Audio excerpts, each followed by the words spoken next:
umaga po, Ate Net. Meron po kaming 5 katanungan po para sa inyo. Sige. Yung unang tanong po is, ano pong tumulak sa inyo upang maging isang tricycle driver?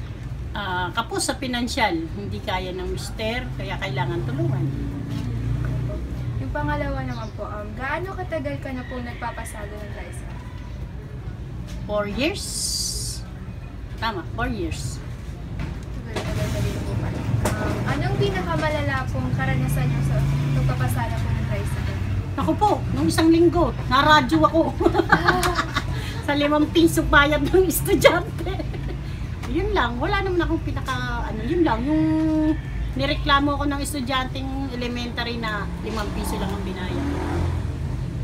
Yun lang yung worst ko. At sinusumpa akong araw na yun. Yung pang-apat po naman, ano po sa tingin mo ang pagkakaiba ng mga babaeng tricycle driver sa lalaking tricycle driver? Hindi kasi alam mo ang babae kasi masakayan niya ng yung iba kasi akala nila babae maingat, ganun. Tapos yung iba namang pasahero mas komportableng sumakay sa babae kasi katulad ng ibang yung minsan yung isa kong pasahero na sinakay ko na dalawa kami, lalaki siya, babae ako. Sinakay niya, ako yung nasa huli, siya yung nasa harap, sa akin siya sumakay kasi ang itsura ng driver parang hold-upper. Kaya sa akin siya sumakay, parang mas feeling ng ibang pasahero, safety sila sa babae kaysa sa lalaki, ganun. Kung hindi ka po tricycle driver ngayon, ano po yung pinapangarap mong maging? Pag ako naging tricycle driver, nagtindera ako eh. Titinda ako ng kung ano-ano. Yung sinabi mong pangarap naman, wala eh. Basta kung ano lang yung takbo ng buhay ko, yun lang. Kung saan ako pa rin ng kapalaran. Hindi ko naman pwedeng pangarapin maging doktor ako, nurse ako. Kasi wala. Basta kung ano lang yung nandyan, yun lang yun. Pero kung hindi po sila, for example, nagka-tricycle driver po, ano po yung gusto niyo sanang i-take up na profession?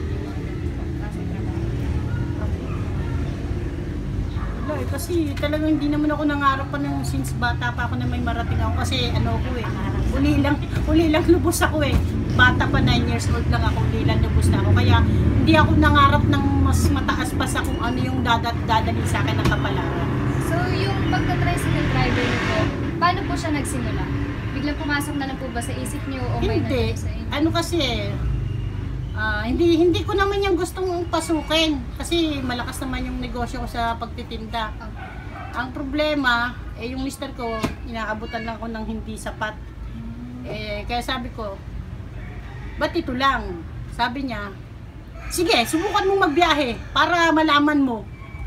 Ako yung personalidad na pag hinamon, patutunayan ko sa'yo na kaya ko yung gawin sa kung ano yung kaya mo. Ayun, eto na, nawili na ako. Tumigil na ako magtinda, magbabiyahe na lang ako. Wala pang utang, cash to cash pa. Pagbaba mo, magbayad ka, tapos. Hindi kagaya sa tinda, palista muna, mamumblema pa ako ng puhunan. Pagdating ng tsaka tinigil ko rin pag titinda, lumalaki na yung anak ko eh. Nagka-college na yung mga anak ko. Lumalaki na rin yung COVID nila, kaya problema ako. Nasa college na po sila ngayon? Wala.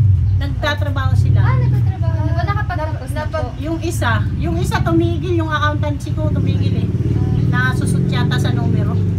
Ngayon po kayo na lang po ba yung naghanap buhay or pati yung... Hindi, dyan yung asawa ko nagbabiyahe. Kasama niya rin. Wow. Hindi pa kami hiwalay. Toda lang ang hiwalay kami. Doon siya sa kanilang toda.